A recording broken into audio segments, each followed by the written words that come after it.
نحمده ونستعينه ونستغفره ونعوذ بالله من سيئات أعمالنا من يهد الله فلا مضل له ومن يضلل فلا هادي له ونشهد أن لا إله إلا الله وحده لا شريك له ونشهد أن سيدنا وحبيبنا ومولانا محمدا عبده ورسوله الذي أرسله بالحق بشيرا ونذيرا وداعيا إلى الله بإذنه وسراجا منيرا فقد قال الله تعالى في كلامه المجيد وفرقانه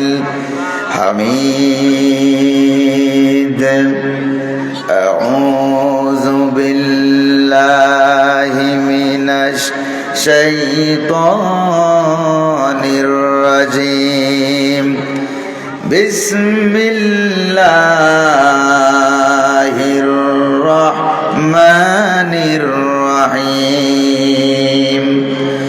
كل من عليها فان ويبقى وجه ربك ذو الجلال والإكرام فبأي آلاء ربكما تكذبان وقال تعالى في شأن حبيبه تعظيما وتكريما إن الله وملائكته يصلون على النبي يا أيها الذين آمنوا صلوا عليه وسلموا تسليما اللهم صل على سيدنا مولانا محمد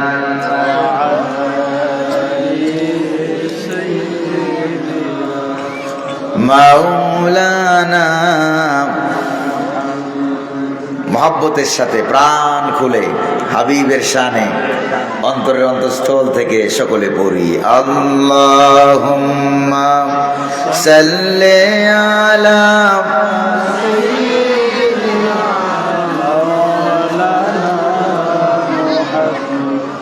ওয়া আলা আলি সাইয়্যিদিনা مولانا بلغ العلا بكماله كشف الدجى بجماله حسنت جميع خصاله صلوا عليه पिलाए साक़िए कौसर ने मुझको जाम वहदत का ओ सीना हमारा खजाना उसकी ना तो मदाहत का बलगल लौला कशफत दुजा बिजमालिही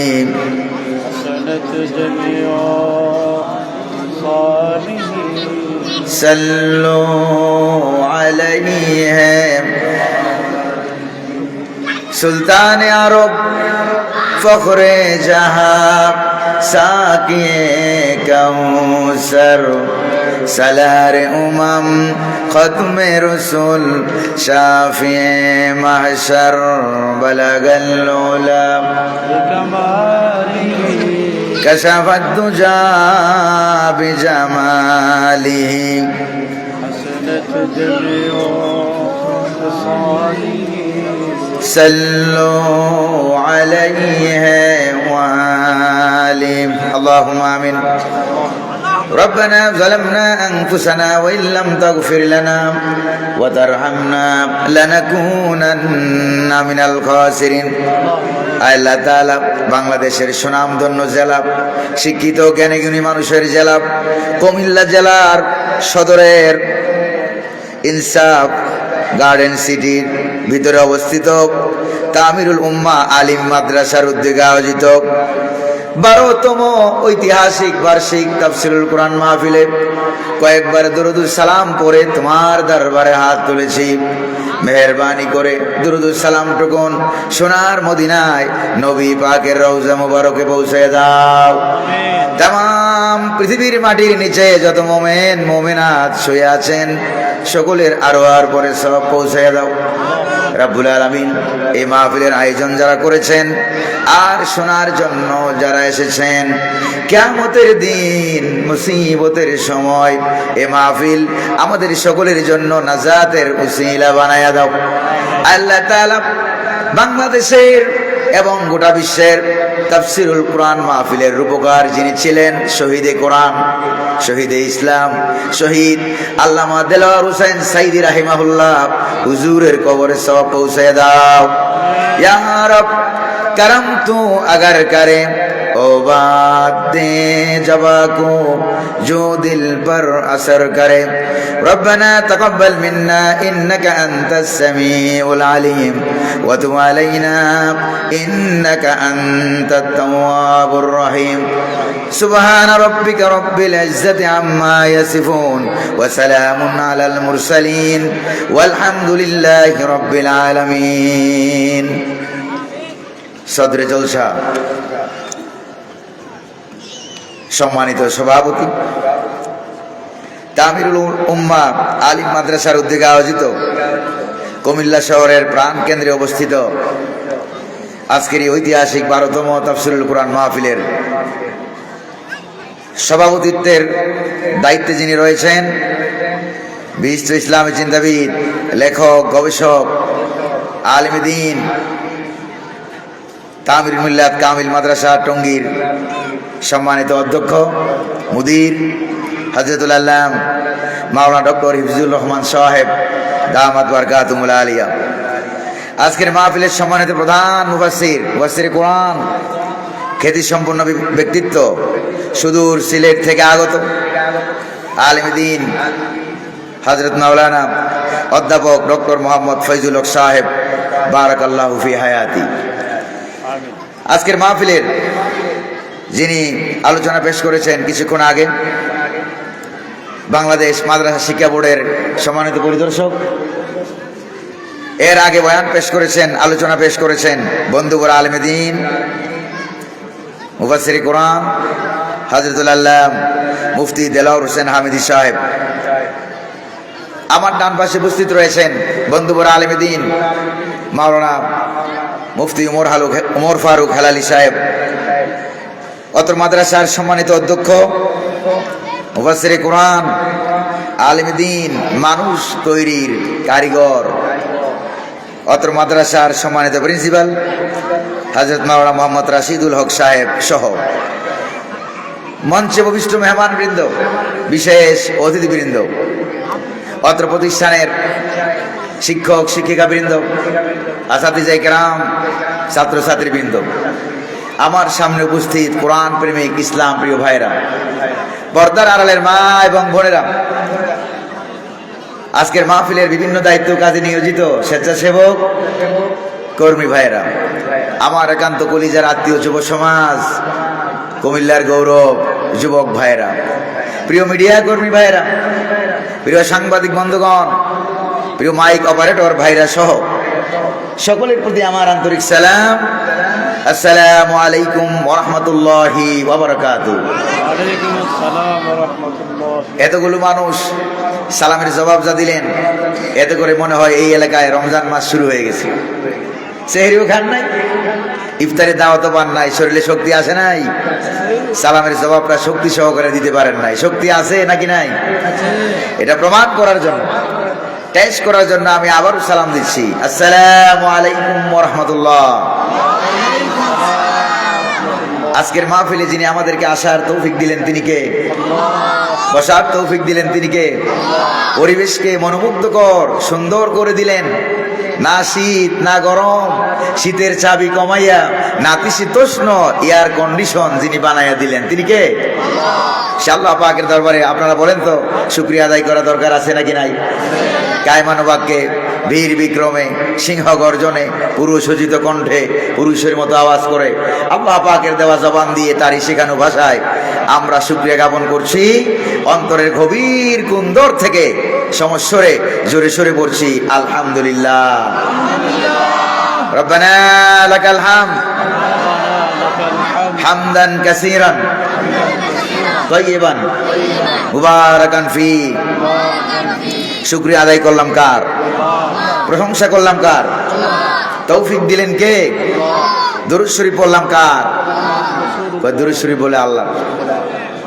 দুরূদ শরীফ কি আল্লাহর না মুহাম্মদুর রাসূলুল্লাহ সাল্লাল্লাহু আলাইহি ওয়াসাল্লামের দরবারে আল্লাহ পাক যেন দয়া করে মেহেরবানি করে আমাদের দুরূদ সালামকে সোনার মদিনার সবুজ গম্বুজের নিচে হুজুরের রওজা মুবারকে পৌঁছায় দিন। আমরা বলি আমিন, আর জোরে বলি আমিন। প্রিয় ভাই সব, আজকের তাফসীরুল কোরআন মাহফিলে আসতে পেরে খুশি না বেজার? খুশি হয়েছি। এই জন্য আবারও বলি আলহামদুলিল্লাহ। আরো বেশি শুকরিয়া আদায় করি এই কারণে যে এই বছর তাফসীরুল কোরআন মাহফিলের জন্য আলাদা কোনো অনুমতি লাগছে নাকি? জোরে বলেন লেগেছে? যারা অন্যান্য বছর অনুমতি বাধ্য করত আল্লাহ পাক বাংলার জমিনেই তাদেরকে নিষিদ্ধ করে দিয়েছেন। জোরে বলেন ঠিক কিনা? তাহলে বোঝা গেল আল্লাহ পাক তিনি ছাড় দেন কিন্তু একেবারেই ছেড়ে দেন না, ঠিক কিনা? প্রিয় ভাইরা আমার, এই জন্য আবারও বলছি আলহামদুলিল্লাহ। যারা আমাদের কুমিল্লা জেলার ভিতরে যারা কুমতলব খুঁজছিল, কুসংস্কার খুঁজছিল, কুমিল্লা নামের মধ্যে নাকি কি আছে? কু আছে, কুমতলব আছে। আল্লাহ পাক গোটা বিশ্ববাসীর সামনে তাদের কুমতলব প্রকাশ করে তাদেরকে বাংলার জমিন থেকে পালিয়ে যেতে বাধ্য করে মামু বাড়ি দিল্লি পাঠিয়ে দিয়েছে। যদি বলেন ঠিক না? এই জন্য আবার বলি আলহামদুলিল্লাহ। যত শুকরিয়া আদায় করবেন তত বাড়ায় দিবে কে?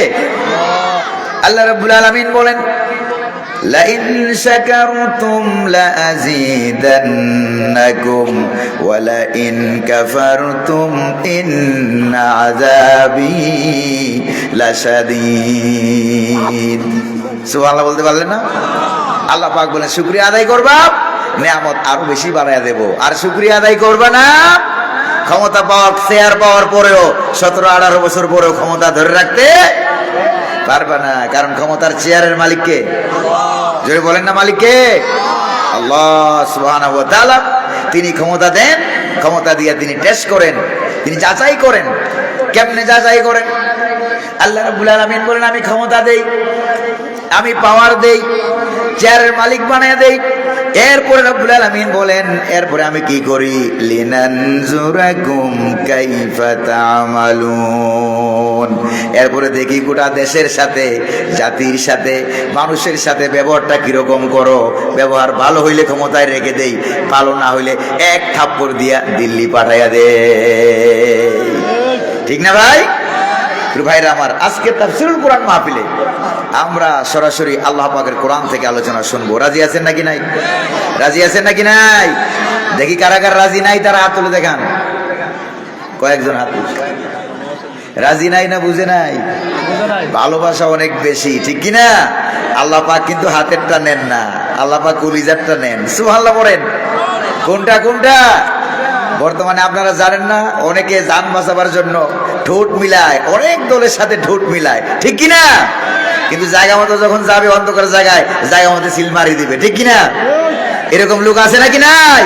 তাহলে আল্লাহ পাক হাতেরটা নেন না, ঠোঁট মিলানোটাও নেন না, কলিজার ভিতরে যেটা সুপ্ত আছে সেই সুপ্তটাকে আল্লাহ পাক গ্রহণ করেন।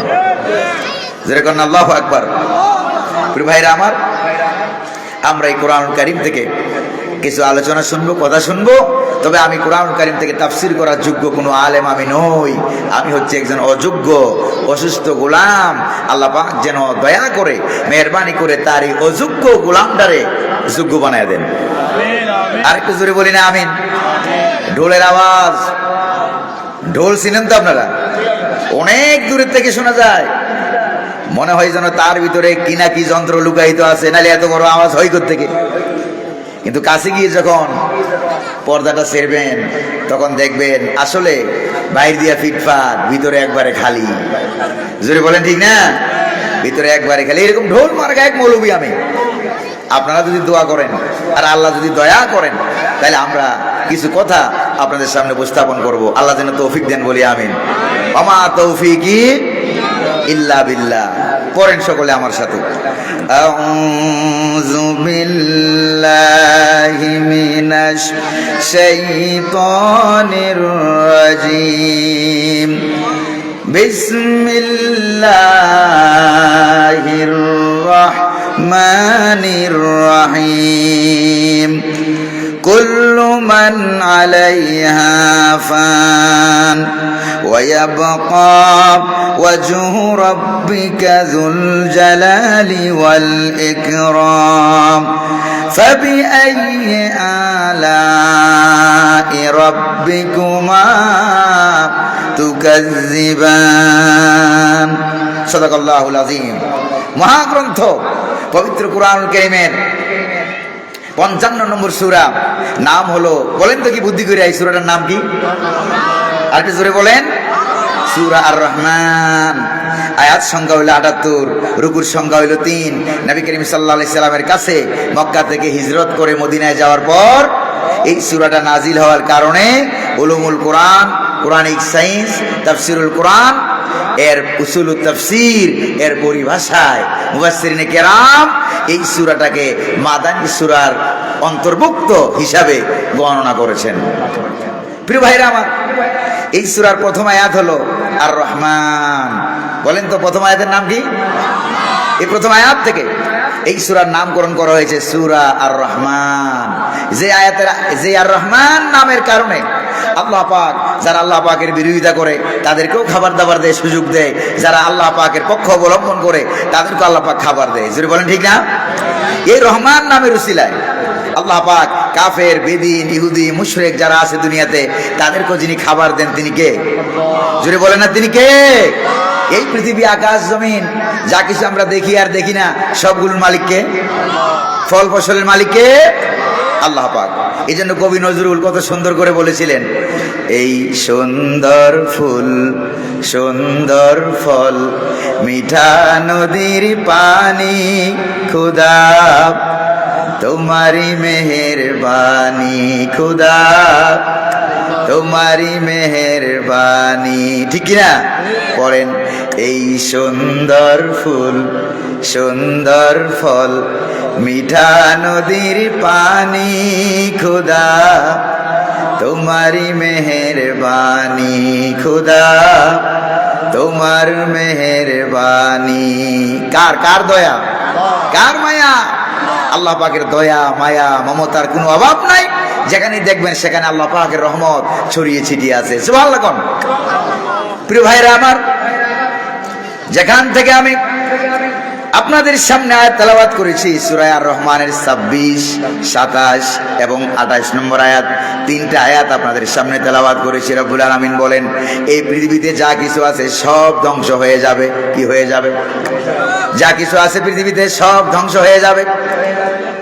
প্রিয় ভাইরা আমার, আর যিনি ধ্বংস হবেন না, বাকি থাকবেন, তিনি কে? আরো জোরে বলেন না, তিনি কে? তিনি শুধু বাকি থাকবেন। প্রিয় ভাইরা আমার, শুধু তিনি বাকি থাকবেন ব্যাপারটা এরকম না। এটা হলো কোরআনুল কারীমের আয়াত। এই আয়াতটাকে উসুলে ফিকার পরিভাষায় বলা হয় আমে মাখসুস অথবা আম খুসসা মিনহুল বাস। অর্থাৎ এরকম ভাবে আম আয়াত, ব্যাপক অর্থবোধক আয়াত, যেটা থেকে হাদিস শরীফের মাধ্যমে কিছু কিছু জিনিসকে আলাদা করা হয়েছে। জোরে কোন সুবহানাল্লাহ। এই আয়াত থেকে বোঝা যায়, কি বোঝা যায় জানেন? আয়াত থেকে বোঝা যায় শুধু আল্লাহ রাব্বুল আলামিন তিনি বাকি থাকবেন। আর হাদিস থেকে বোঝা যায় কিয়ামতে ইসরাফিল আলাইহিস সালাম যখন সিংহায় ফুৎকার দিবেন, তখন আল্লাহ পাকের সৃষ্টি জগতের ভিতরে আরো 11টা সৃষ্টি বাকি থাকবে। জোরে কোন সুবহানাল্লাহ। আরো জোরে বলেন না কয়টা? জোরে বলেন না কয়টা? এই পৃথিবী কি থাকবে না ধ্বংস হয়ে যাবে? 11টা জিনিসের নাম আমি বলবো আজকে, কিয়ামতের সময় এগুলি ধ্বংস হবে না। সুবহানাল্লাহ বলেন না। প্রিয় ভাইরা আমার, এই পৃথিবী আল্লাহ রাব্বুল আলামিন সৃষ্টি করেছেন, সেখানে আকাশ আছে নাকি নাই, জমিন আছে নাকি নাই? প্রিয় ভাইরা আমার, এমন একটা সময় আসবে ইসরাফিল আলাইহিস সালাম সিংহা নিয়ে দাঁড়িয়ে আছে, তিনি সিংহায় ফুৎকার দিবেন, ঠিক কিনা? ফুৎকার দেওয়া মাত্রই আকাশগুলি ভেঙ্গে চুরমার হয়ে যাবে। কোরআনে কারিমে অন্যত্র বলা হয়েছে, ইযাস সামাউ ফাতারাত ওয়া ইযাল কাওয়াকিবু ইনতাসারাত। আকাশগুলো বিদীর্ণ হয়ে যাবে, ফেটে যাবে, ছিটকে পড়ে যাবে, ভেঙ্গে চুরমার হয়ে যাবে। চাঁদ এবং সূরজ আলো হারিয়ে ফেলবে, চাঁদ এবং সূর্যকে আল্লাহ পাক এক জায়গায় করে ফেলবেন। কোরআনে কারিমে রব্বুল আলামিন বলেন, ফাইযা বারিকাল বাসারু ওয়া খাসাফাল কামারু ওয়া জুমিআশ শামসু ওয়াল কামার। চাঁদ আলো হারিয়ে ফেলবে, তারকাগুলি ছিটকে পড়ে যাবে, চাঁদ এবং সূর্যকে আল্লাহ পাক এক জায়গায় করে ফেলবেন। ধাক্কা লেগে সব দুনিয়া থেকে জনমের মতো যিনি বিদায় করে দিবেন, তিনি কে? আরো জোরে বলেন না, তিনি কে? এরপরে প্রিয় ভাইরা আমার, এইগুলো আকাশের অবস্থা। এরপরে এবার ভালো করে খেয়াল করেন, পাহাড়গুলোর অবস্থা কি হবে? মাউন্টেন, পাহাড়, পর্বত, বিরাট বিরাট পর্বত, হিমালয় পর্বত আছে নাকি নাই? এই পর্বতগুলির অবস্থা কি হবে? কোরআনে কারিমে রব্বুল আলামিন সেই তথ্যটাও প্রদান করেছেন। আল্লাহ রাব্বুল আলামিন বলেন, শোনো পাহাড়গুলির অবস্থা কি হবে। ওয়া তাকুনুল জিবালু কাল ইহনিল মানফুস। পাহাড়গুলো বিক্ষিপ্ত রঙিন ধুনিত তুলার ন্যায়, ধুলাবালির ন্যায়। পাহাড়গুলিকে যিনি উড়িয়ে দিবেন, তিনি কে? জোরে বলেন না, তিনি কে? পাহাড়গুলিকে আল্লাহ পাক উড়িয়ে দিবেন, পাহাড়গুলি শেষ হয়ে যাবে। এরপরে গাছগাছালি, পাক পাখালি সব সৃষ্টি জগৎ শেষ হয়ে যাবে। এরপরে আল্লাহ রাব্বুল আলামিন বলেন, ওয়া ইযাল বিহারু সুজ্জিরাত। সাগরের পানিগুলির মধ্যে আগুন লেগে যাবে, আগুন লেগে সব নদী নালা, সাগর, মহাসাগরের পানি সব যিনি আগুন লাগাইয়া শেষ করে দিবেন, তিনি কে? জোরে বলেন না, কে? সাগরের পানি আগুন লেগে যাবে, পানিতে আগুন লাগবে। বিজ্ঞানীরা যখন প্রথম এই আয়াত পায়, ওয়া ইযাল বিহারু সুজ্জিরাত, সাগরের পানিতে আগুন ধরে যাবে, এই আয়াত পাওয়ার পর বিজ্ঞানীরা বলল, কোরআন কারীমের অন্তত একটা আয়াত হইল অসত্য। জোরে কোন নাউজুবিল্লাহ, সঠিক নয়। কারণ কি? কারণ বিজ্ঞানীরা আগের যুগে মনে করতো যে পানি হলো একটা মৌলিক পদার্থ। আগে মনে করতো পানি হচ্ছে একটি মৌলিক পদার্থ। আগুন যেখানে লাগে, আগুন লাগার পরে পানি দিয়ে আগুন নিভানো হয়। কাজেই পানি কখনো পানিতে আগুন লাগতে পারে না। এটা ছিল বিজ্ঞানীদের থিওরি। কিন্তু বিজ্ঞানের আবিষ্কার, গবেষণা হতে হতে যখন তারা দেখলো পানি মৌলিক পদার্থ নয়, পানি হলো একটা যৌগিক পদার্থ, দুইটা পদার্থ মিলে পানি হয়। সুবহানাল্লাহ বলেন না। বিজ্ঞানের ছাত্র যারা আছে তারা ভালো করে এটা বুঝে। ওয়াটারের একটা সূত্র আছে নাকি নাই? H2O ওয়াটার আছে নাকি নাই? অর্থাৎ হাইড্রোজেন আর অক্সিজেন মিলাইয়া পানি হয়। কি হয়? পানি হয়। বিজ্ঞান যখন এটা আবিষ্কার করলো, তখন তারা দেখতে পেল হাইড্রোজেনের কাজ হলো, হাইড্রোজেন নিজে নিজে আগুন লাগলে এটা নিজে নিজে জ্বলে। আর অক্সিজেনের কাজ হচ্ছে আগুনকে, হাইড্রোজেনকে জ্বলতে সাহায্য করে। তো কাজেই যেই জিনিসটি নিজে নিজে জ্বলে, এটাও পানির মধ্যে আছে। আবার যেটা জ্বলতে যেই জিনিসের প্রয়োজন হয়, অক্সিজেন, সেটাও পানির মধ্যে আছে নাকি নাই? প্রিয় ভাইরা আমার, এই যে আমার হাতে দেখেন তো একটা প্লেট আছে কিনা? এই প্লেটের মধ্যে যদি আমি এখন একটা মোমবাতি জ্বালাই, মোমবাতি জ্বালাই, এই যে গ্লাসটা আছে, গ্লাস দিয়ে যদি মোমবাতির ঢাকনা দিয়ে দেই, তাহলে কি আগুন থাকবে না নিভে যাবে? কেন নিভবে? আমি কি নিভাইছিলাম? নিভাই নাই। কেন নিভবে? অক্সিজেনের লাইন কাট হয়ে গেছে। যদি বলেন ঠিক না? আগুন অক্সিজেন ছাড়া যেরকম মানুষ বাঁচতে পারে না, ঠিক অনুরূপ ভাবে অক্সিজেন ছাড়া আগুনও বাঁচতে পারে না। সুবহানাল্লাহ। এবার বিজ্ঞানীদের মাথা ব্রেইন খুলে গেছে, পানি হলো একটা যৌগিক পদার্থ, কিয়ামতের সময় সাগরের মধ্যে আগুন লেগে যাবে। বিজ্ঞান বলল এই কুরআনুল কারীমে আল্লাহ রাব্বুল আলামিন যেই থিওরি দিয়েছেন ওয়াটার সম্পর্কে, পানি সম্পর্কে, সাগর সম্পর্কে যে তথ্য দিয়েছেন, এই তথ্য সত্য, এতে কোনো সন্দেহ নাই। সুবহানাল্লাহ। এজন্য বড় বড় বিজ্ঞানী যারা, তারা কখনো সাধারণত নাস্তিক হয় না। যারা বড় বড় মেডিকেল সায়েন্টিস্ট, যারা ডাক্তার, যারা, তারা সাধারণত নাস্তিক হয় না। কারণ তারা যখন মানুষের হিউম্যান বডি নিয়ে যখন তারা গবেষণা করে যে গোটা শরীরে ব্লাড সার্কুলেশন করতে কি হয়, ওই যে হার্ট এরকম সিস্টোলিক ডায়াস্টোলিক, সিস্টোলিক ডায়াস্টোলিক করে হার্ট স্পাঞ্জিং করে সংকোচন সম্প্রসারণ হয়, হার্টটা এরকম করে, এই কারণে গোটা বডিতে ব্লাড সার্কুলেশন হয়, রক্ত সরবরাহিত হয়। কিন্তু হার্টের কাছে যখন তারা এলো, এসে তারা দেখলো যে হার্টটা যে এরকম করতেছে, নাচতেছে, এটারে কে নাচায়, এটা তারা আবিষ্কার করতে পারে নাই। আপনারা বলেন তো এটা নাচায় কে? জোরে বলেন না কে? এই জন্য বড় বড় মেডিকেল সায়েন্টিস্ট যারা, তারা নাস্তিক হয় না। বিজ্ঞানী যারা গবেষণা করে, মহাকাশ নিয়ে গবেষণা করে, সাগর মহাসাগর, গ্রহ নক্ষত্র, গ্রহ নপুঞ্জ নিয়ে গবেষণা করে, তারা সাধারণত নাস্তিক হয় না।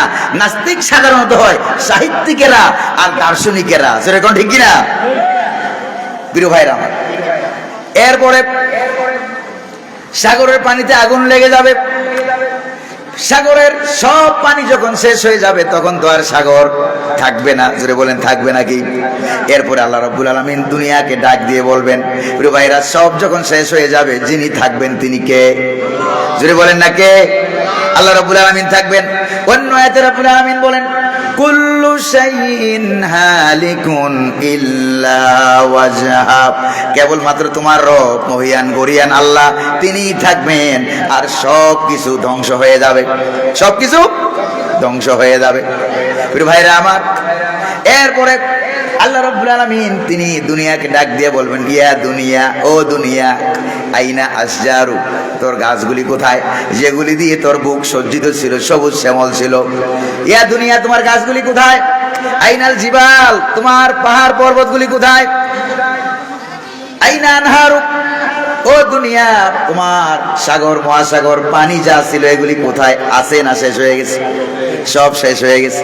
শেষ হয়ে যাওয়ার পর এরপর আল্লাহ রাব্বুল আলামিন ডাক দিবেন, আইনাল জাব্বারুন, আইনাল মুতাকাব্বিরুন, কোথায় সেই স্বৈরাচারীরা, কোথায় ফেসিবাদীরা, কোথায় ডিক্টেটররা, যারা ক্ষমতার চেয়ার পাইয়া আল্লাহ রাব্বুল আলামিনের ক্ষমতা ভুলে গিয়েছিল, আজ তারা কোথায়? কে বলবেন? কে বলবেন? জোরে বলেন না, কে বলবেন? আল্লাহ পাক সুবহানাহু ওয়া তাআলা তিনি বলবেন, আজ ওরা কোথায়? আজ ওরা কোথায়? কোথায় ফেরাউন? কোথায় গেল নমরুদ? কোথায় আবু জাহেল? কোথায় বাংলার জমিনের লেডিস ফেরাউন? হাজার হাজার ছাত্রছাত্রী মেরেছে, ভালো ভালো মানুষদেরকে মেরেছে। জোরে বলেন ঠিক কিনা? এখন কি বাংলার জমিনে আছে, না দিল্লির জমিনে যাইয়া ওখানেও পলাতক? ঠিক কিনা? ওখান থেকেও বেরিয়ে যে রাস্তাঘাট দিয়ে হাঁটবে এই সাহস এখনো নাই। যেরকম না আছে নাকি? এই জন্য এই পৃথিবীতে আল্লাহ পাক তিনি হচ্ছেন চিরস্থায়ী।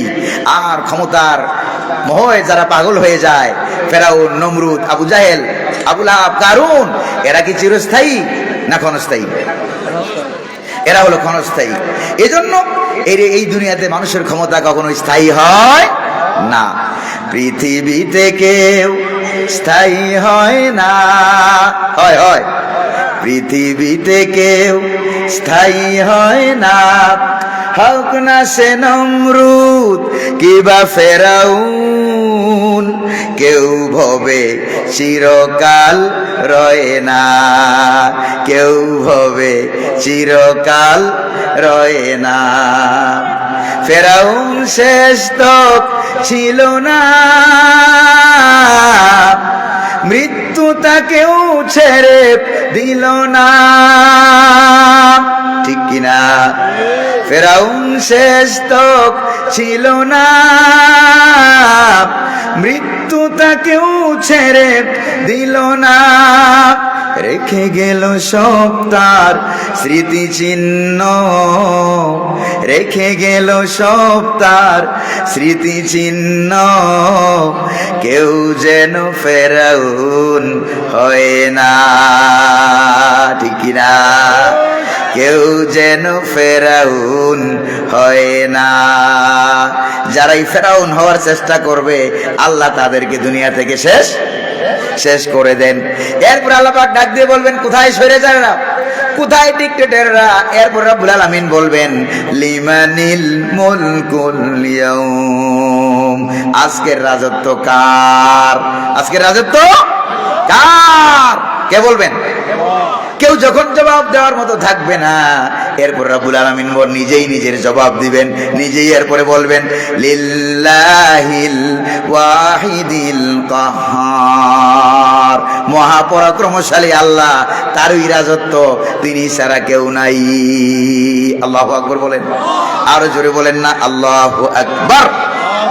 প্রিয় ভাইরা আমার, এরপরে সিংহায় ফুৎকার দেওয়া হবে, সব যখন ধ্বংস হয়ে যাবে, আল্লাহ রাব্বুল আলামিন যখন থাকবেন। প্রিয় ভাইরা আমার, এরপরে সৃষ্টি জগতের ভিতরে আরো 11টা জিনিস থাকবে। কয়টা? কয়টা? জুড়ে বলেন না কয়টা? আরো 11টা জিনিস থাকবে। তার ভিতরে সর্বপ্রথম যেই জিনিসটা 1 নম্বরে, সেটার নাম হলো রূহ। এটার নাম কি? জুড়ে বলেন না, সেটার নাম কি? রূহ কি কখনো মারা যায়? রূহ কখনো ধ্বংস হয়? কখনো ধ্বংস হয় না, কখনো মারাও যায় না। রূহ গোলাম কার? দেখছেন কিনা আপনাদের এই কুমিল্লা জেলায় কত হাসপাতাল, হাসপাতালের শহর বলা হয় কুমিল্লা শহরকে, ঠিক কিনা? এই যে এত এত হাসপাতাল, এত এত ডাক্তার, সেখানে কোন ডাক্তার আছে নাকি রূহ স্পেশালিস্ট? কথা কোন আছে নাকি? হার্ট স্পেশালিস্ট আছে, নাক কান গলা ডাক্তার আছে, কিডনি বিশেষজ্ঞ আছে, আছে কিনা কোন? কিন্তু রূহ স্পেশালিস্ট নাই, কারণ ডাক্তারের 14 গোষ্ঠীর ক্ষমতা নাই রূহকে ধরতে পারে। জোরে বলে ঠিক কিনা? ডাক্তার রূহকে ধরতে পারে না, তিনি পারেন। তিনি কে? আর একটু জোরে বলতে হবে, তিনি কে? প্রিয় ভাইরা আমার, রূহের জগৎটা হলো 7 আকাশের উপরে। কোথায়? জোরে বলেন না কোথায়? দুনিয়াতে আগমনের আগে আমরা ছিলাম 7 আকাশের উপরে। সুবহানাল্লাহ বলেন না? মাতৃগর্ভের ভিতরে যখন আমরা চলে এলাম, সেখান থেকে সেই মুহূর্তে থেকে শুরু করে নিয়া 120 দিন যখন পেরিয়ে গেল, এরপরে আল্লাহ রাব্বুল আলামিন মায়ের পেটের ভিতরে নূরের তৈরি রহমতের ফেরেশতা দিয়া 7 আসমানের উপর থেকে রূহ দিয়া মায়ের পেটের ভিতরে পাঠাইয়া দেন। আরো জোরে কন্যা সুবহানাল্লাহ। আমি এক মাহফিলে একবার বড় একজন আলেম পাইলাম, ভাই ওনারা জিজ্ঞেস করলাম যে ভাই আপনার সাথে আমার দেখা হয়েছিল? উনি বলছেন না, কখনো আপনার সাথে দেখা হয় নাই। আমি বললাম হয়েছে, একটু চিন্তা করে দেখেন। কই যে না হয় নাই। তা আমি বললাম আপনি তো আলেম মানুষ, দুনিয়ার বুকে কখনো দেখা নাও হইতে পারে, কিন্তু রূহের জগতে দেখা হয়েছে নাকি হয় নাই? আল্লাহু আকবার বলেন না। এরপরে আমি হাদিস শুনাইয়া দিলাম, ক্বালা রাসূলুল্লাহ সাল্লাল্লাহু আলাইহি ওয়াসাল্লাম, আল্লাহর নবীজি বলেন, আল আরওয়াহু জুনুদুন মুজান্নাদা ইজা তাআরাফা ইতালাফা ওয়া ইজা তানাকারা তাবাআদা। রূহগুলি 7 আকাশের উপরে যাকে যাকে পালে পালে চলাফেরা করে। সুবহানাল্লাহ। যার সাথে যার সাক্ষাৎ হয় সেখানে দেখা হয়ে যাবে এখানে। সুবহানাল্লাহ বলেন না? যার সাথে যার ওখানে সাক্ষাৎ হয় নাই, এই পৃথিবীতে দেখা হওয়ারও কোনো সম্ভাবনা নাই। এই জন্য এই হাদিস অনুযায়ী আমি বলি, আপনাদের সাথে মনে হয় 7 আকাশের উপরে দেখা হয়েছিল, এরকম একটা মজমায়। সুবহানাল্লাহ না? এই জন্য আল্লাহ পাক দুনিয়াতেও দেখা করার সুযোগ করে দিয়েছেন। সুবহানাল্লাহ। আল্লাহ আজহার বিশ্ববিদ্যালয়ে যখন লেখাপড়া করি, প্রিয় ভাইরা আমার কাছে সবচেয়ে বেশি মজা লাগতো এই আকীদা সাবজেক্টটা। আজকে আপনাদের সামনে যা আমি বলতেছি, এটা আহকামের তাফসীর নয়, এটা ব্যাখ্যামূলক তাফসীরও নয়, সেটা হচ্ছে তাফসীরে আকাদি, আকীদাগত তাফসীর। সুবহানাল্লাহ বলেন। কি গত? এই বিষয়টা আমার কাছে সবচেয়ে বেশি ভালো লাগতো। সেখানে যখন পড়তেছিলাম, পড়তে পড়তে এক পর্যায়ে যখন রূহের অধ্যায়টা যখন এসে গেল, তখন দেখলাম রূহের সংজ্ঞা দেওয়া হয়েছে জিসমুন লতিফুন, সূক্ষ্ম একটা দেহ। সুবহানাল্লাহ। সূক্ষ্ম দেহ, ইয়াস্তাবিকু মাল বাদান, যেটা প্রাণীর বডির সাথে দেহের সাথে মিশে থাকে।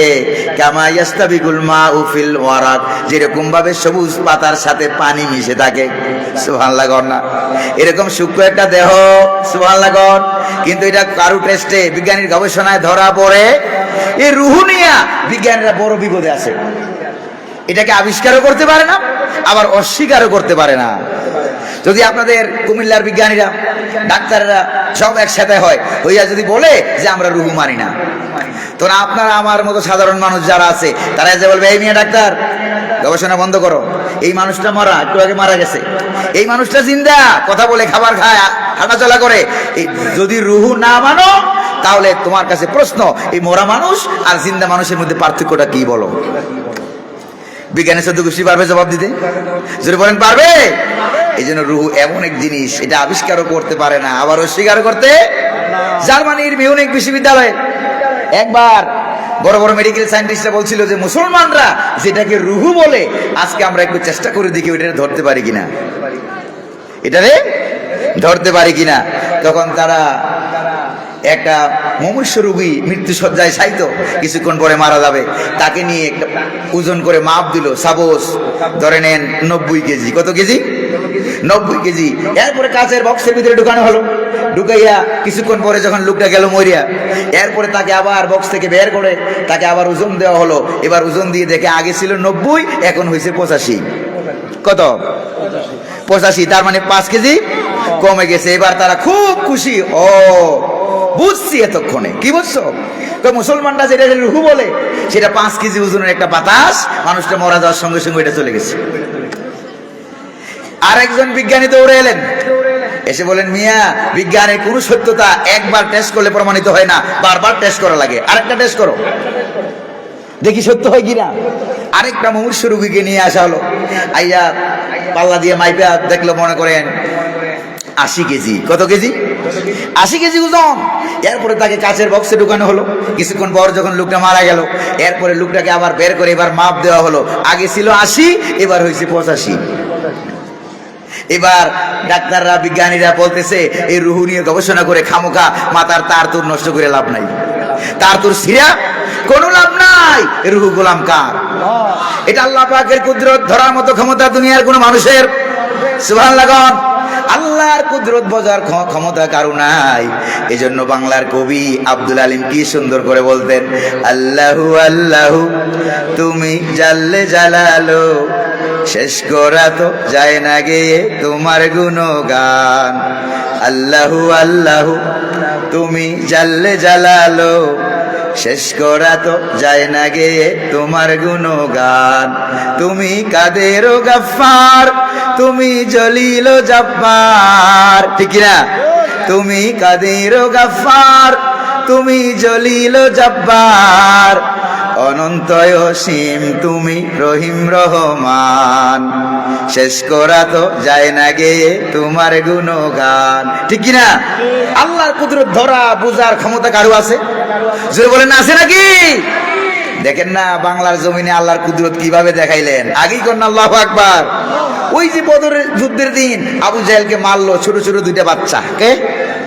ছোট ছোট 2টা বাচ্চা, মাআজ আর মুআওয়াজ রাদিয়াল্লাহু তাআলা আনহুমা, ছোট ছোট 2টা বাচ্চা আবু জাহেলকে মেরে ফেললো। ঠিক কি না? এরপরে আবু জাহেলের কল্লা কেটে আনলো। তারপরও আরেকজন তরুণ সাহাবী হযরত আব্দুল্লাহ ইবনে মাসউদ রাদিয়াল্লাহু তাআলা আনহু, আল্লাহু আকবার বলেন। তাহলে বাচ্চাদের হাতে আবু জাহেল শেষ। ঠিক অনুরূপ ভাবে বাংলার লেডিস ফেরাউন, বাংলার আবু জাহেল, এটাও বাচ্চাদের আন্দোলনে যে শেষ হবে, এটা কেউ কল্পনা করেছে? যদি বলেন না কল্পনা করেছে। আবু জাহেল নিহত হওয়ার কিছুক্ষণ আগে এই বাচ্চা 2টা আসছে, এসে বললো যে চাচা হযরত আব্দুর রহমান বিন আউফ রাদিয়াল্লাহু তাআলা আনহু তার কাছে এসে বলছে, চাচা আমরা মক্কার মানুষ নই, আমরা মদিনার 2 আনসারের ছেলে, মদিনার আনসারের ছেলে। আমরা শুনেছি মক্কা শরীফে আবু জাহেল নামে লোকটা সবচাইতে বেশি আমার প্রিয় নবীকে কষ্ট দিয়েছেন। চাচা একটু দেখায় দেন ওই আবু জাহেলটা কোনটা। দেখায় দেওয়া হলো। এরপরে আব্দুর রহমান বিন আউফ বলেন, আমার মনে হলো আবু জাহেল এক কুবেই দুইটারে শেষ করে ফেলবে, কিন্তু দেখলাম দেখাবা মাত্র ওই যে লম্বা ঘাড়ওয়ালা লোকটা ঘোড়ার উপরে উঠে যুদ্ধ করে, ওইটাই হলো আবু জাহেল। দেখাবা মাত্র এই দুইটা ছেলে সিংহ শাবকের মতো, বাঘের বাচ্চার মতো দৌড়ে গিয়া আবু জাহেলের উপরে চেপে পড়লো, এমন ভাবে চেপে পড়েছে আবু জাহেলকে দুনিয়া থেকে বিদায় করে দিয়েছে। আল্লাহু আকবার বলেন। এই বাচ্চাদের আন্দোলন, স্কুল কলেজ মাদ্রাসার ছাত্র ছাত্রীদের আন্দোলন, এটা নতুন নয়। আগেও বড় বড় ফেরাউনদেরকে বাচ্চারাই খতম করেছে। আল্লাহু আকবার। আর বাংলার জমিন লেডিস ফেরাউনকে খতম করলো কারা? জোরে কন্যা কারা? এই যে কোরআনের পাখির কথা মনে আছে নাকি নাই কোন? তো এই যে কোরআনের পাখি শহীদে কোরআন আল্লামা দেলাওয়ার হোসেন সাইদি রাহিমাহুল্লাহ, তিনি বলেছিলেন সময় আসবে এমন ইন্দুরের গর্ত পালাবার জন্য পাবা না। পাইছিল ইন্দুরের গর্ত? এমন ভাবে বলতেছেন মনে হয় যেন আপনারা ইঁদুর চিনেন না। ইঁদুর চিনেন নাকি চিনেন না? এই যে মুরব্বীরা বলবেন, ছোট বাচ্চারা হয়তো জানবে না, মুরব্বী বয়স্করা বলবেন, শিশুকালে যখন দাঁত পড়ছিল দাঁত নিয়ে কই গেছিলেন? এবার ধরা খাইছেন না? দাঁত নিয়ে গেছিলেন কই? ইন্দুরের গর্তে। যাই কি বলছিলেন? ইন্দুর মামা না ইন্দুর ভাই, কোনটা বলছিলেন? কি ইন্দুর মামা, কেউ বলে ইন্দুর ভাই। এত বড় আত্মীয় ইন্দুর, চিন্তা করেন। ইন্দুর ভাই, ইন্দুর ভাই, আমার মোটা দাঁতরা নিয়ে তোমার চিকন দাঁতরা দেও। আমার আল্লাহ তাআলা বলেন যে ওর 14 গোষ্ঠীরে দাঁত দিলাম আমি, আর এখন দাঁত চাই ইন্দুরের কাছে। নাউজুবিল্লাহ কবেন না? ঝামেলা হয়েছে নাকি হয় নাই? অসুবিধা হয়েছে নাকি হয় নাই? প্রিয় ভাইরা আমার, এই জন্য আল্লাহ পাকের কাছে চাইতেই হবে, অন্য কারো কাছে চাওয়া যেরকম না চাওয়া যাবে না। এক নম্বর হলো রুহু। এক নম্বরে কি? আবার আয়াতে ফিরে আসেন, আমার সঙ্গে পড়েন, কুল্লু মান আলাইহা ফান ওয়া ইয়াবকা ওয়াজহু রাব্বিকা যুল জালালি ওয়াল ইকরাম। এক নম্বরে যে জিনিসটা ধ্বংস হবে না, এটার নাম হলো রূহ। এটার নাম কি? এখন আমাদের ভিতরে রুহু আছে নাকি নাই? এবার আমরা যখন ঘুমাই তখন রুহুটা বেরিয়ে যায়, রুহুটা বেরিয়ে যায়, বেরিয়ে যা যা করে তা তা আমরা স্বপ্নে দেখি, ঠিক না?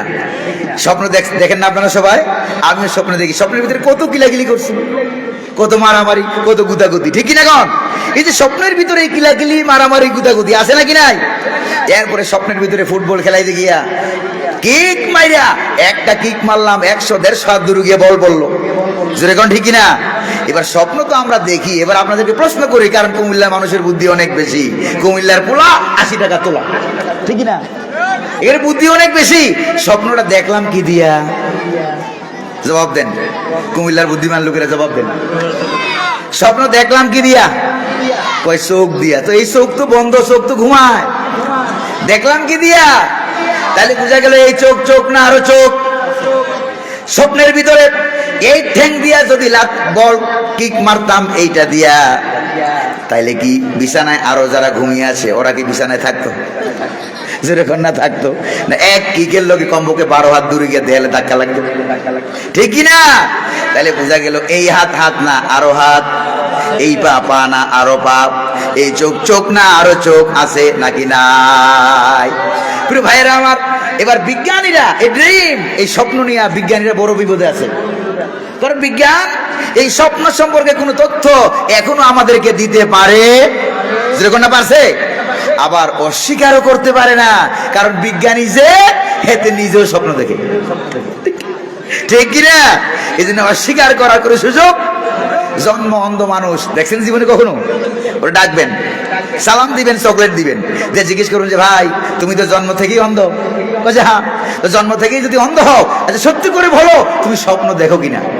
স্বপ্ন দেখো কিনা? কারণ স্বপ্ন তো এই চোখ দিয়ে দেখে না, রুহের চোখ। আল্লাহু আকবার কন। এই জন্য আকীদার কিতাব যখন পড়ি, আকীদার কিতাবের ভিতরে পেয়ে গেলাম রুহের চোখ আছে, হাত আছে, কান আছে, পা আছে। আমাকে দেখতে যেরকম আমার রুহের সূরতটাও দেখতে ওই রকম। জোরে কোন সুবহানাল্লাহ। আরো জোরে বলেন না সুবহানাল্লাহ। প্রিয় ভাইরা আমার, এটা হলো রুহের জগতের দ্বিতীয় মাত্রা দেখাইলাম। সময় মনে শেষ। প্রিয় ভাইরা আমার, এবার আমি আপনাদেরকে রুহের জগতের 3 নম্বর মাত্রা, কয় নাম্বার? এরকম 7টা মাত্রা আছে রুহের জগতে, জুড়ে বলেন না কয়টা? এবার রুহের জগতের 3 নম্বর মাত্রা আমি আপনাদেরকে দেখাই। আল্লাহ নবী মেরাজে গেলেন, মেরাজ থেকে নেমে এলেন। মুসলিম শরীফের হাদিস, বুখারী শরীফের হাদিস, অস্বীকার করার কোনো সুযোগ নাই। মেরাজ থেকে নেমে এসে আল্লাহ নবী বললেন, ও আমার সাহাবীরা, রাআইতু মূসা কাইমান ইউসাল্লি ফি কবরিহি, আমি মূসা আলাইহিস সালামকে দেখলাম বুরাক দিয়ে যখন চলে যায় তখন দেখলাম হযরতে মূসা আলাইহিস সালাম তার কবরের ভিতরে দাঁড়িয়ে দাঁড়িয়ে নামাজ পড়ে। সুবহানাল্লাহ, মনে রাখেন কিন্তু হাদিস। এরপরে আবার যখন মসজিদে আকসায় গেলাম, কোথায়? মসজিদে আকসায় গেলাম। মসজিদে আকসায় যাইয়া দেখি অসংখ্য গণিত পয়গাম্বর, 1,02,24,000 পয়গাম্বর, তারা দাঁড়িয়ে আছে। তাদের সাথে হযরতে মূসা আলাইহিস সালামও দাঁড়ানো। সুবহানাল্লাহ। হুজুরের পিছনে 2 রাকাত নামাজ পড়ার জন্য সব পয়গাম্বর হাজির হয়েছে নাকি হয় নাই? হয়েছে নাকি হয় নাই? হাজির হয়েছে। এরপরে আবার 6 নম্বর আকাশে গেলাম। কয় নাম্বার? জোরে বলেন না, কয় নাম্বার? 6 নম্বর আকাশে যখন গেলাম, 6 নম্বর আকাশে যেয়ে দেখি 6 নম্বর আকাশে হযরতে মূসা আলাইহিস সালাম দাঁড়িয়ে আছে। জোরে কোন সুবহানাল্লাহ। এবার আপনাদের কাছে প্রশ্ন করি, মূসা নবী কয়জন দেখলো? কয় জায়গায়? সুবহানাল্লাহ বলবেন না? রুহের জগতে এরকম 7টা মাত্রা আছে, এগুলির আলাদা নিগুড় রহস্য আছে। আবার কখনো যদি আল্লাহ সময় করে দেয় তাইলে বলি ইনশাআল্লাহ। তাইলে নামগুলি বলে দেই, সব ধ্বংস হয়ে যাবে। সৃষ্টি জগতের ভিতরে 11টা জিনিস থাকবে। কয়টা? জোরে কর না, কয়টা? 11টা জিনিস থাকবে। তার ভিতরে 1 নাম্বার হলো রূহ। 1 নম্বরে কি? 2 নম্বরে হলো আপনার আসাদুল আম্বিয়া, নবীদের দেহ মুবারক। সুবহানাল্লাহ কোন? 3 নম্বরে হলো আসাদুস শুহাদা, শহীদদের দেহ মুবারক। সুবহানাল্লাহ কোন? 4 নম্বরে হলো প্রিয় ভাইয়েরা আমার আজবুজ জানাব, মেরুদণ্ডের একবারে লাস্ট প্রান্তে একটা ছোট্ট সরিষা বিন্দু পরিমাণ একটা জিনিস আছে, মানুষটাকে বাগে খাইয়ে ফেলায়। এটা হজম হয় না, জলে পড়ে ছাই হয়ে যায়। এটা হজম হয় না, এটার আলাদা কুদরত আছে। জোরে কোন সুবহানাল্লাহ। এরপরে কয় নাম্বার গেল? 4টা। এরপরে আরশ, এরপরে কি? আরশ, এরপরে কুরসি, এরপরে লৌহ, এরপরে কলম, এরপরে কি? এরপরে হইলো কলম, এরপরে হইলো জান্নাত, এরপরে হইলো জাহান্নাম, এরপরে হইলো জান্নাতের হুর, ওয়া হুরুল ঈন কাআমসালিল লুলুইল মাকনুন। সুবহানাল্লাহ কন্না, আর জোরে কন্না সুবহানাল্লাহ। এইজন্য আমরা কি আল্লাহকে পাইতে চাই? নবীকে পাইতে চাই? পাইতে চাই। তাহলে এই কোরআন 16 আনা মানতে হবে। কয় আনা? আমাদের কাউসার ভাই আছে এখানে, কাউসার ভাইয়ের সামনে রেখে আমি একটা কথা বলি। দেখেন, এই যে এখানে অনেক যুবক ভাইরা আছে না, পায়জামার ঠ্যাং কয়টা? কয়টা? 2টা। এখন যদি ওই জায়গায় একটা যুবক মাহফিলে ঢোকার জন্য আসে, পায়জামার 2 ঠ্যাং পরে নাই, 1 ঠ্যাং পরছে, আরেক ঠ্যাং সদরঘাট, আরেক ঠ্যাং সদরঘাট। এবার যুবক ভাইরা ওই ছেলেটাকে কি মাহফিলে ঢুকতে দিবে? তোমরা ঢুকতে দিবেন? দিবেন না। কি বলবেন? মাথার স্ক্রু ঢিলা। আর নোয়াখালী হইলে বলবে হেতে হাগল। কি বলবে? হেতে হাগল। এখন যদি আমি পুরো জামা গায়ে না দিয়া একটা হাতা গায়ে দিয়ে আসতাম, এখানে বসতে দিতেন? কথা কন না কেন? দিতেন এখানে বসতে? মোটেও দিতেন না। এখানে বসার সুযোগ দিতেন না, দাওয়াতও দিতেন না। ও শুনছিলাম গোলাম কবির আজহারীর মিশর থেকে নাকি পড়ে আসছে, এখন দেখি মাস্টার স্ক্রু সব ঢিলা। সব কি ঢিলা? তো পুরো জামা গায়ে না দিলে যদি মাথার স্ক্রু ঢিলা হয়, দুনো পায়জামার দুনো ঠ্যাং না পড়লে যদি পাগল হয়। এবার বাংলাদেশে অনেক মুসলমান আছে, ইসলামের জামা গায়ে দিবে শুধু 1 হাতা। ইসলামের একটা ঠ্যাং, জামার 1 ঠ্যাং পড়বে, আরেক ঠ্যাং পড়বে না। কি? 1 ঠ্যাং পড়বে, আরেক ঠ্যাং পড়বে না। তার অর্থটা কি? ইসলাম দিয়া নামাজ, রোজা, হজ, যাকাত, মসজিদ, মাদ্রাসা, জিকির, আজকার, ওয়াজ মাহফিল এগুলি মানবে। আরেকদিকে ব্যবসা বাণিজ্য, অর্থনীতি, সমাজনীতি, রাজনীতি, আরেকটা ঠ্যাং এগুলি মানবে না। এরকম পাগল বাংলাদেশে আছে নাকি নাই? নাকি অভাব নাই? নাকি অভাব নাই? প্রিয় ভাইয়েরা আমার, এবার আসলে ওই মানুষগুলিও মেন্টালি ভাবে আসলে সুস্থ না। আসলে যদি সুস্থ হইতো, ইসলাম মানছি তো মানছি, ইসলামের জামা পুরা গায়ে দেব। হুকুম কার? উদখুলু ফিস সিলমি কাফা। তাইলে আপনার আরশ, কুরসি, লৌহ, কলম পর্যন্ত আল্লাহ পাক আমার আর আপনার ইজ্জত সম্মান বাড়িয়ে দিবে। ঠিক কি না? সর্বশেষ কথাটা আমার বলে ফেললাম, এবার আপনাদেরকে শোনাই দেই। আল্লাহকে যে পাইতে চায়, পড়েন, আল্লাহকে যে পাইতে চায়, হযরতকে ভালোবেসে আরশ কুরসি লৌহ কলম, আরশ কুরসি লৌহ কলম না চাইতে পেয়েছে সে। সুবহানাল্লাহ। প্রিয় ভাইরা, তাহলে গোটা ইসলাম মানবো, গোটা কোরআন মানবো, গোটা শরীয়ত মানবো, রাজি আছেন নাকি নাই? আল্লাহ যেন আমাদেরকে তৌফিক দেয়, বলে আমিন। আরো জোরে বলে আমিন, আরো জোরে বলে আমিন। আমার বাড়ি কিন্তু কুমিল্লা, অনেকে হয়তো জানেন না। বাড়ি কোথায়? বাড়ি কুমিল্লা, একবারে ব্রাহ্মণপাড়া উপজেলার চান্দোলা গ্রাম। আর এই জন্য তো বলি কুমিল্লার পোলা 80 টাকা, ঠিক কি না? প্রিয় ভাইরা আমার, এই যে কুমিল্লার মানুষগুলির সাথে কথা বলতে কত যে ভালো লাগে। জন্ম হইলো এখানে আর থাকি ঢাকায়। থাকি কোথায়? ঢাকায়। তারপরে কুমিল্লার প্রতি আলাদা একটা টান আছে না, মহব্বত, ভালোবাসা আছে নাকি নাই? এই টানে টানে মাঝে মাঝে চলে আসি। আপনারা রাগটা করেন নাই তো আবার?